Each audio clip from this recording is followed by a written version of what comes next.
So here we are, 4-10, and I don't think anybody realistically, unless you're just praying for this team to do horrible, really believed that Washington would be at this point in the season 4-10. They didn't believe that this team would be this far down. Most people believe the defense would keep us going, but flash forward to now. And obviously there's been problems all year. They fired the defensive coordinator after the fact. And the coach is obviously a sitting lame duck at this point. I mean, the guy is definitely on the way out. And to be honest with you, I'm starting to wonder if maybe Rivera was told at the beginning of the year that he was going to be heading, out the door at the end of the year no matter what. It feels like Ron maybe has had his foot out the door all year long. The comments he's made about it, this team eventually wins the Super Bowl and 40 of my guys are still on the roster, then, send me my ring. That comment really stands out in the middle of all this now. And taking nothing from Sam Howell, you guys have heard me really give this guy a lot of praise for playing behind an offensive line that I felt was fully incapable of getting the job done. But in year 4, Ron Rivera really put everything on the line for his job on a 5th-round quarterback who, in his words, he said if he knew he was that good, he would have tried to play him last year. Or should I say sooner last year. Those are words that came out of his mouth. Maybe he should have kept his mouth shut at that moment, but they came out and they obviously were true. And that's kind of scary. That means maybe he's fallen asleep at the wheel at least a couple times. And I've said it before and I'll say it again. I feel like when he was hired, maybe he was the best guy for the job then. Truth is, not a lot of coaches would have even taken the job then. Now we're sitting at a much different situation. Daniel Snyder is gone. I realize there are people out there that don't believe that makes a difference, but it does. The team has 5 draft picks in the first 100 draft selections in this coming draft coming up.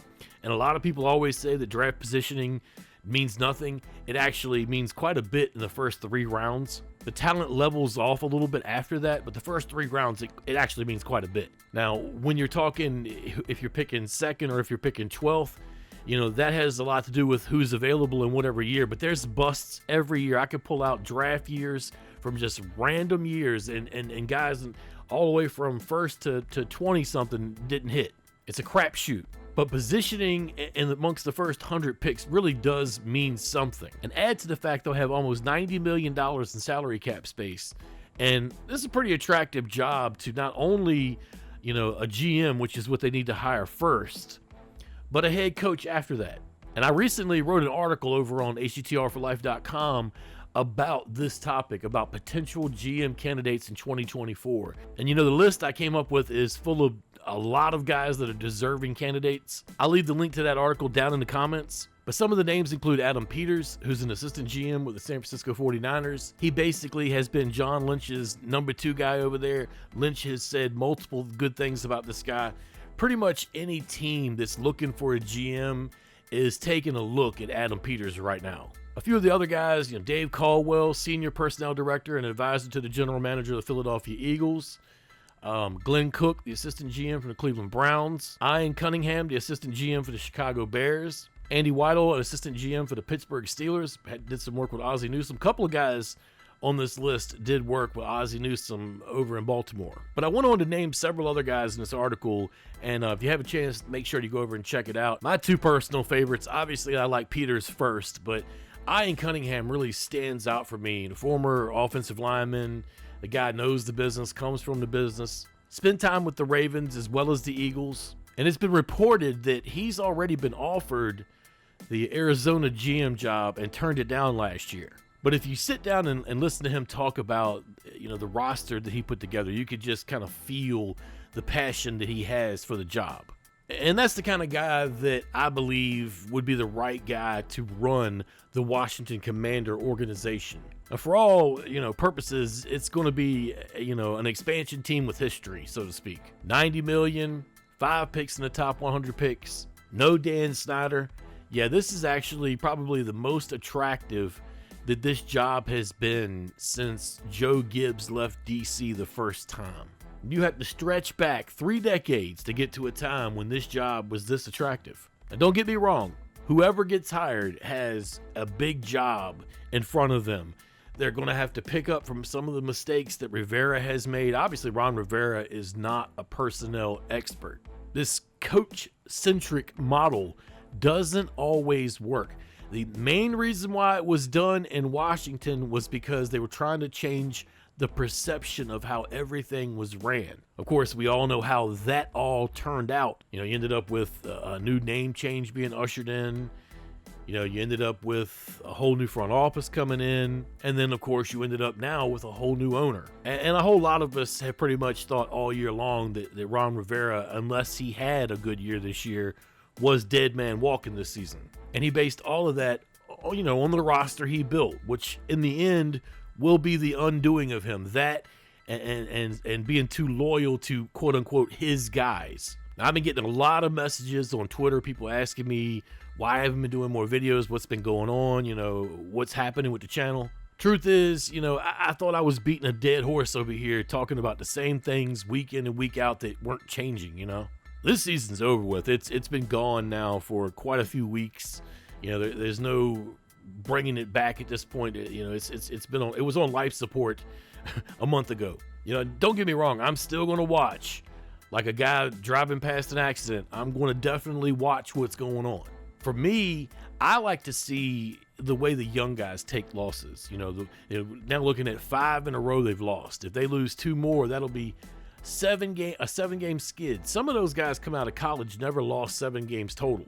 I like to see the way that they respond to adversity. Now, I hate seeing my team getting kicked in the face, but at the same time, I like seeing the way that they respond to adversity. This new GM that's going to be coming in, his job is going to be a tall one, but he can start very easily by looking at the players who quit on the field while the camera is still rolling, so to speak. While the game film is still being recorded, if you quit on the field, you're not going to miss it on film. You're going to see it on the tape. Because the tape never lies, period, point blank. That all 22, it never lies. It always tells the truth. I get up here and talk tales as tall as they are. And you guys can believe it or not believe it. But if I pull the film out and I show you, you have no choice but to believe it. If they quit on film, the new GM will see it and he'll know who needs to get paid and who doesn't. It's also been kind of hard for me to gauge what's going on the back end of that defense when they've been playing in a flawed system that should not have still been in play this entire year. Obviously, it was failing. 4 number 1 picks along the defensive line, and they couldn't get to the quarterback or stop the pass. Something's wrong with that visual. But I am looking forward to a GM being hired and the GM deciding what's going to happen with the head coach selection. To me, that's the next thing that Washington sports fans should be paying attention to. You're going to get nothing arguing about Sam Howell and what he did in that game last week, or what Jacoby Brissett did in the last quarter. You're going to get nothing arguing about that. This is the topic that's at hand right now. Who is the GM going to be? The future of the team depends on this. Now, I know there's a whole lot of Washington fans out there that are saying, oh, we've heard this before. We've been down this road many times. Yeah, you have, but you haven't with this owner. This is a different owner. This is something that's new. Now, it's up to you whether or not you want to give them a chance to actually prove themselves or not. But we've been watching this team either be mediocre or below now for 3 decades.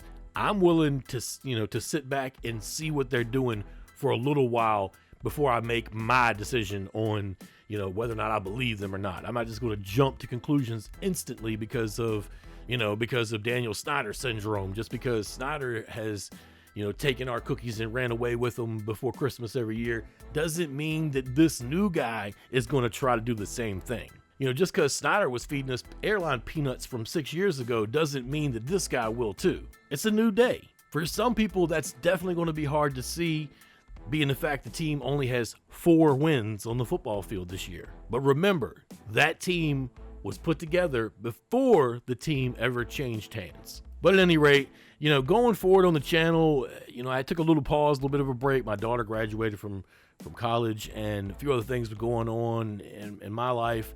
And I took a little bit of a pause because, one, this is a time of the year where Everybody wants to argue and bicker and fight and everything like that, and I am not here to be cursed at in one moment and to be praised in the next second and to have to deal with more of that crap when we all have to deal with a losing football team that's driving half of us insane, correct? At the same time, I have been stockpiling footage over here, and I am ready to start looking at prospects and to start thinking about the draft. Now, the good part about the draft is that we have free agency before that, and we'll get a grasp on what the team's looking for, what their plans are, what the new GM has an idea of doing. Now, my plan on the channel is to kind of just, touch on several different areas of need for the team. And one thing everybody needs to understand, no matter where they draft a quarterback, whether it be in the top 3 rounds or not, they're going to draft another quarterback this year. They're going to have a need for another quarterback. And if Sam Howell's not the guy, then he's probably going to be the backup guy, because you're only as good as your backup quarterback in the NFL. And I view them as needing at least 3 guys on the roster. They're not going to overpay a veteran if they can draft another guy and get him under the rookie contract, And I don't see him bringing back Brissett. I see him going elsewhere, just like, he's done pretty much every year of his career, moved on. They'll probably get another developmental guy in as the 3rd string guy that'll kind of, go back and forth on the practice squad. But otherwise, there's a whole lot of holes, and they got a good amount of draft picks. I think they're going to try to go after some things in free agency. As we all know, linemen tend to not be out there, at least not good ones, unless you want to pay an arm and a leg for them. So I do believe that the draft will supply some linemen this year. Stay tuned for more of that topic, because that is definitely the topic at hand. What do they do with what is probably going to be a top 5 pick? Do they pick the left tackle of the future? Do they pick a quarterback as they're picking that high? Do they trade to pick and get some picks back? Do they maybe even pick up some future number 1s? Maybe pick up a 2nd or something. Maybe they can move back up into the 1st round. Who knows? The draft is a funny thing. You come in with one idea and you leave with a complete other.